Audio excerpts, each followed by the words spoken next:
Welcome to 10 Minute Treasure. My name is Jeff Pospisil, and in this video, I'm going to reveal to you QuickBooks' secret calculator. So I just happened to be watching a coworker working in QuickBooks, and they brought up the secret calculator, and it blew my mind because all this time I had been entering in all the math in Excel or in a 10 key, and then putting the answer into QuickBooks. And so I think this will save you a lot of time, and maybe everybody else knows about this. I mean, I've been using QuickBooks for maybe a decade or so, but it just blew my mind. This is the first time I've ever seen it. So anyway, I'm going to share it with you, and I use it all the time now. All right, so here I am. I'm in the QuickBooks Online desktop app. But if you're looking for the secret calculator, you don't have to have the desktop app. It does work in the regular QuickBooks desktop, so the old installed version. I believe it also works in the online version. So if you're going through your web browser, I believe I've used it there as well. You're not going to find it in any of these menus either, the secret app. And like I said, maybe everybody else knows about this, but for me, it was new. So I thought I'd share it with you. And it saved me a lot of time too, because, you know, like I said, I always use my little Judy's 10 key, or I'm always using an Excel spreadsheet or something like that. So where's the secret calculator? Anywhere where you can enter an amount is, I believe you can bring up the secret calculator. So let me I'm just going to do a bank deposit. And imagine, for example, that you have a deposit and you just want to enter the totals for maybe each category. So I have some donations here, and I want to just go ahead and enter the total. So normally what I do is I go ahead and run on the side a 10 key. So I would go ahead and add them all up and then type it in here. But now I could just start adding right now. So I'll go, let's say $54. And then I hit plus. And you can see right here that I get this little error message as soon as I typed in the plus. That doesn't sound good, but as soon as you type in another number, that goes away. And you can just keep doing this. So I'm just adding a bunch of more items, and I don't even know if there's a limit. Maybe there is. I don't think I'm going to find it today. So I've added a ton of numbers, and you don't hit enter. If I try to hit enter, nothing happens. You have to hit tab. And now here we see the total. So one of the cruddy things is you don't see a tape like you have in a 10 key or in Excel, but you do get the total here. And you can also, by the way, do a subtraction. So I just went ahead. So even if I missed one, I could keep adding to this, and it just updated that total. I could go ahead and subtract. Maybe I'm 5,000 too high.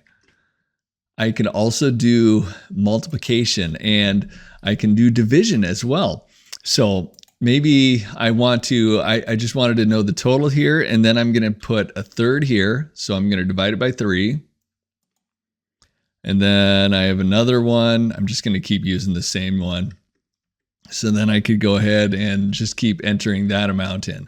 And maybe for whatever reason, I have to do a percentage. Maybe we want to do 10% for something. Let's make it a harder percentage. 10% is pretty easy. Let's do 18.7%.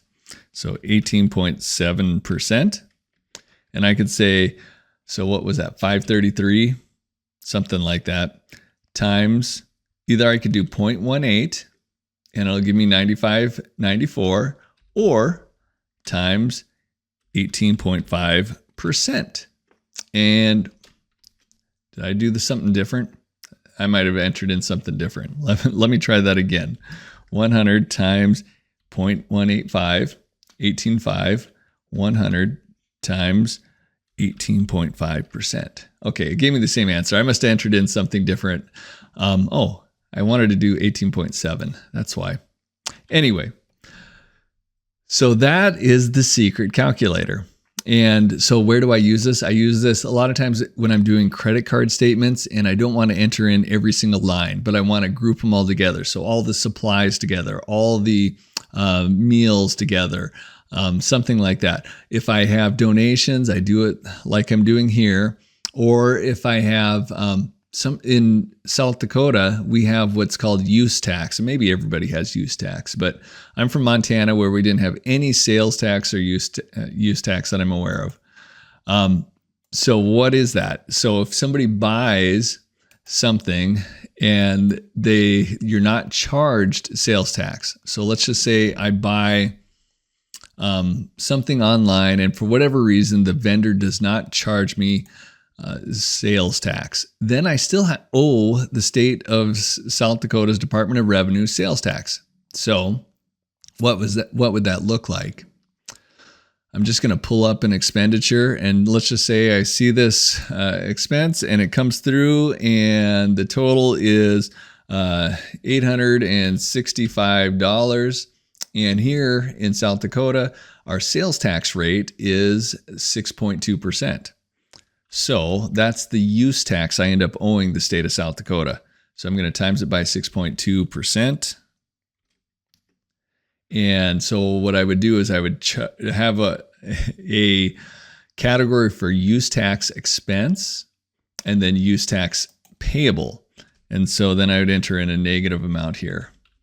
And so the total amount that's coming out of my bank account right now is $865, but I'm going to have a debt, meaning that I owe the state of South Dakota $53.63 for the use tax that I owe.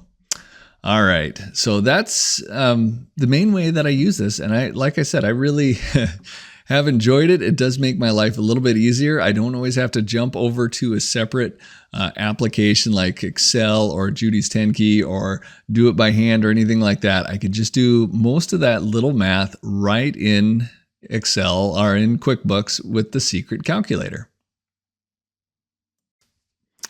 All right, so that was QuickBooks' secret calculator, and maybe it's not a secret. Maybe I'm just clueless and just didn't realize it all this time.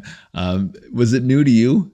So post in the comments if it was new to you. And if you found this helpful, feel free to like, subscribe, and share. And I've been away from QuickBooks for quite a long time, several months, and I just want to get back into it. I changed jobs back in August. So this would have been, I'm looking at my calendar right now, about over half a year ago. And I don't work exclusively with churches anymore. I also serve a lot of other nonprofits. And so if you follow my channel or if you look for my videos, you're going to probably see it evolving a little bit to where I talk about not just church issues, but also issues maybe affecting nonprofits more generally. All right. Until next time, God bless.